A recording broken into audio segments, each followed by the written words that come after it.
Hi friends, my name is Priyanka and today I have come up with a topic that is mental and emotional strength. Can emotion show your mental strength or no? Emotion that can be happy, that can be sad, that can be angry, that can be excited, that can be scared. All these emotions describes your mental conditions, your health many a times. But we just need to observe this within us, within our near and dear ones, because neglecting this is not a good practice at all. We all are conscious about our physical health. We are taking all sort of measures which we are knowing by ourselves, by our generation information, or whatever our doctor is suggesting. We are taking that, we are doing that. Whatever, taking all sort of life insurance, health insurance, we are taking all sort of physical health checkups and all preventive measures we are taking every time, which is a very good practice. But at the same time, don't you think that monitoring mental strength is also equally important? By God's grace, we all are developing and strengthening our mental health by passing our age and life experience, whereas reverse in case of physical health. Our physical health is getting decreased day by day by passing our age, whereas due to our life experience we are just getting mental toughness every second, whatever we are experiencing in life and whatever we are achieving, or sometime whatever failure we are seeing in our life.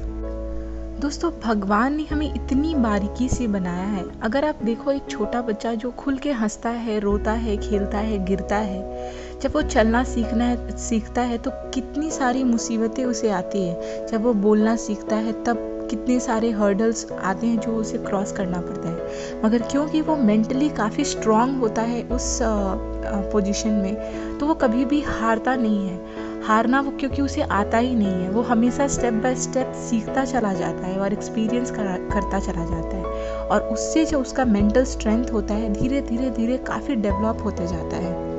वही बच्चा जब धीरे धीरे बड़ा होता है तो बहुत सारे इंसिडेंट, जैसे कि उसका एजुकेशन हो गया, जॉब हो गया, जिसमें कि उसे कभी सक्सेस मिलता है, कभी फेल्योर मिलता है. लड़कियों को देख लीजिए, जबकि उनका शादी बहुत खुशी की चीज़ होती है, but at the same time उन्हें अपने फैमिली को छोड़ के जाना पड़ता है नई फैमिली में.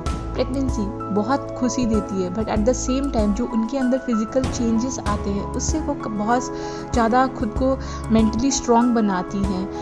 हम कभी भी अपनी किसी परिवार के सदस्य को या किसी भी चाहने वालों को खो देते हैं तो भी हम उससे उभर कर खड़े होते हैं. हम मेंटली स्ट्रांग बनते हैं और काफ़ी ज़्यादा हमें मेंटली टफनेस आती है. और ऐसे ही धीरे धीरे धीरे समय के साथ ज़िंदगी हमें कुछ ना कुछ सिखाती है और हमें मेंटली स्ट्रांग बनाती है. If you are mentally strong, this will be reflecting in your mood, your emotions, your decision, whatever you are speaking, whatever you are acting in the society, your behavior, everything is influenced by your mental strength.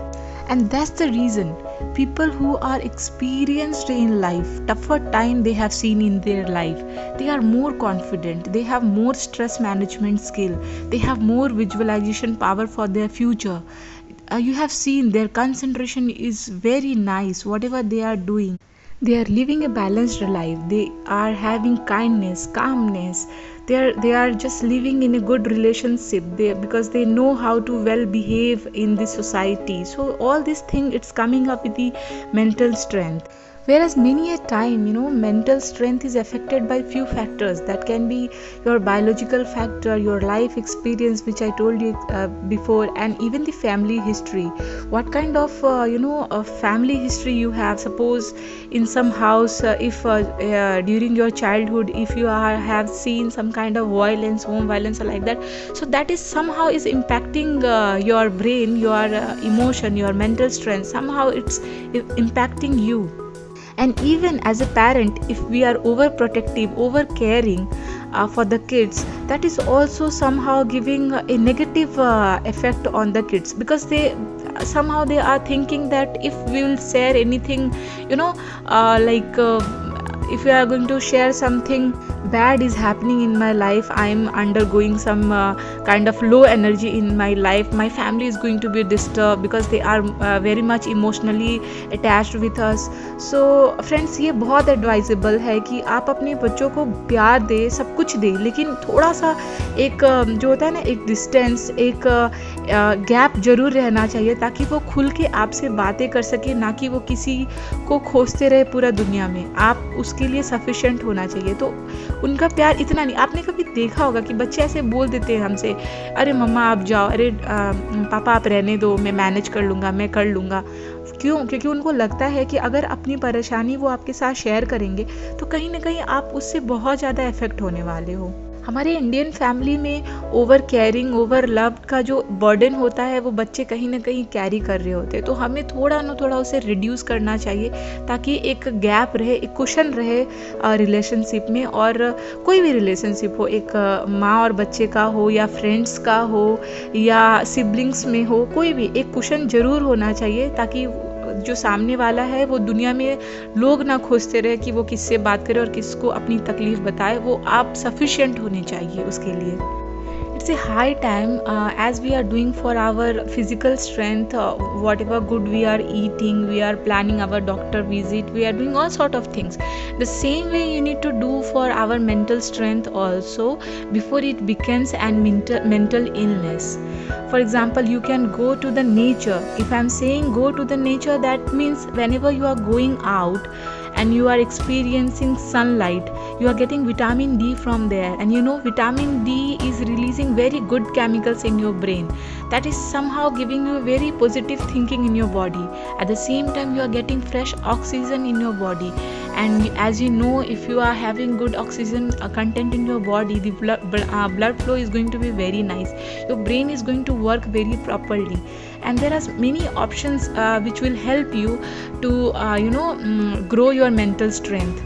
Friends, अगर आप में से कोई भी rural India में visit किया हो, गांव में रहे हो, जहाँ पे एक खुला घर होता है, आंगन होता है जिसमें कि सूरज की रोशनी आ रही होती है, अच्छे से हवा आ रहा होता है, तो आपका जो एनर्जी होता है वहाँ पे मतलब बहुत हाई होता है, आप बहुत ज़्यादा खुश रहते हो। तो वो एक कहते हैं ना कि जो नेचर हमें हमेशा कुछ ना कुछ अच्छा ही देता है और हमें ये चीज़ करना ही चाहिए। दिन में कभी भी आपको मौका मिले, भले 5-10 मिनट के लिए ही सही, आप सनलाइट में ज़रूर जाए। अगर आपके घर के आसपास पार्क है तो प्लीज़ उसमें जाए, विज़िट करें, या तो ऐसे ही वॉक कर ले, थोड़ी ठंडी हवा ज़रूर ले। वो आपके मेंटल स्ट्रेंथ को इम्प्रूव करने में बहुत अच्छा काम देता है। और साथ में बातें करें। हमारे यहाँ पे ऐसे बोलते ना, ये बहुत बातूनी है। देखिए, ऐसा पहली बात तो ठीक है, वो ऐसा बोलना नहीं चाहिए, क्योंकि आज का जो समय है उसमें सबसे ज़्यादा प्रॉब्लम ये आता है कि लोग बातें नहीं करते हैं, लोग कुछ भी शेयर नहीं करते अपने मूड को लेके, अपनी प्रॉब्लम्स को लेके। वाइफ हस्बैंड को कुछ बोलने से पहले सोचती है और हस्बैंड वाइफ को, बच्चे माँ बाप को कुछ नहीं बताते हैं, फ्रेंड्स दूसरे फ्रेंड्स को नहीं बताते हैं कि उनका इंप्रेशन कैसा होगा, कहीं वो मेरा मजाक ना उड़ाए, कहीं मेरी मजबूरी पे कोई हंसे ना। तो ये सब चीज़ हमें सोचना नहीं चाहिए। हमें अपने जीवन में कुछ दोस्तों को ऐसे मतलब एक कुशन देना चाहिए कि वो आपसे कुछ भी खुल के बात कर सके, वो आपको सारा अपना परेशानी बता सके।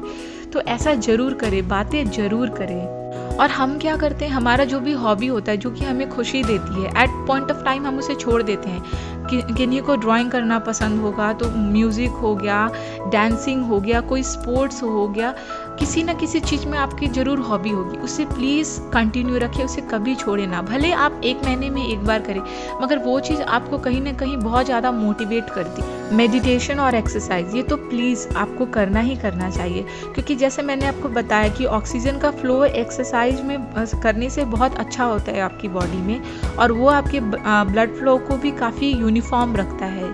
तो हमें इसलिए एक्सरसाइज करना चाहिए। और मेडिटेशन करने से क्या होता है, आपका जो कंसंट्रेशन होता है वो बहुत अच्छा होता है। और प्लीज़ जितना भी हो सके bad habits like consuming alcohol, cigarettes, drugs, ये सब से तो हमेशा दूर रहे और दूसरों को भी रहने दे। हम लोगों में एक विक्टिम मेंटालिटी होती है कहीं ना कहीं, उसे हमें प्लीज़ अवॉइड करना चाहिए। या चाहे वो लड़कियां हो या एक कॉमनर हो, ये हमेशा हम एक विक्टिम मेंटालिटी लेके चलते हैं जो कहीं ना कहीं हमें नेगेटिव एनर्जी देती है, तो उसे हमेशा अवॉइड करना चाहिए। अच्छा खाए और अपनी नींद पूरी करे, जितना हो सके पानी पिए, ये सब चीज़ आपको एक पॉजिटिव एनर्जी देगी, आपके मेंटल स्ट्रेंथ को बूस्ट करेगी। At the same time, self motivation is very much important, that I can do it, I'm ready for it, whatever is coming to me, I'm going to face it, I'm a fighter, ये सब attitude हमें रखना ही चाहिए। I'm very brave, ये सब attitude. अभी जो pandemic चल रहा है उसमें आपके घर का जो एक छोटा सा बच्चा होगा वो भी ये चीज़ जानता है कि उसे इस चीज़ से लड़ना है और जीतना है। तो हमें ये क्योंकि हमने उसमें ये मेंटालिटी डाली है, तो हमें भी खुद को, अपने आप को हमेशा मोटिवेट करके रखना चाहिए। और कभी भी अपने लाइफ में अगर लो हो जाए तो आपने अपने लाइफ में जो भी कभी सक्सेस करा हो उसे पीछे पलट के ज़रूर देखें, वो आपको काफ़ी सुकून देता है। हमेशा चीयर करें जो भी अच्छा समय आपने बिताया है, और जो भी बुरा समय आपने बिताया है उसे भी याद रखें कि उससे मैंने क्या सीखा, और अगर आगे की ज़िंदगी में ऐसा कुछ आएगा तो मैं आराम से उसे फेस करूँगा या करूँगी और उससे बेहतर करूँगी। ये एटीट्यूड हमेशा रखें, क्योंकि सक्सेस बिना कॉस्ट के, बिना चैलेंज के, बिना स्ट्रगल के मिलता ही नहीं है। ये हमें खुद को भी सीखना है और दूसरों को भी सिखाना है। And most important thing friends, कि दूसरों को खुद पे हावी ना होने दें। हम कई दफ़े ऐसा होता है कि हम सोशल मीडिया पे किसी का कुछ अपडेट्स देख लेते हैं और उससे अपना मूड ख़राब कर लेते हैं। पता नहीं ऐसा हम क्यों करते हैं, दूसरों को अपने ऊपर इतना हावी होने देते हैं कि वो आपकी लाइफ को काफ़ी कंट्रोल करने लगता है। तो प्लीज़ कोई भी चीज़ मतलब इतना ना करे कि वो आपके ऊपर हावी होने लगे, चाहे वो कुछ भी क्यों ना हो। At the end, I just want to tell you that balance your physical and mental strength both, and be in a mentality, in a state wherein whatever coming in your life is giving you positive thinking, positive energy, accept it. Whatever giving you negative energy, just say bye bye to it, because we are a very strong minded people, very mentally tough people, and we want to be happy. So thank you friend, hopefully you have liked this video. Please try to gain something from this video, that is giving me very pleasure, and do subscribe my channel if you have not done yet. Thank you so much.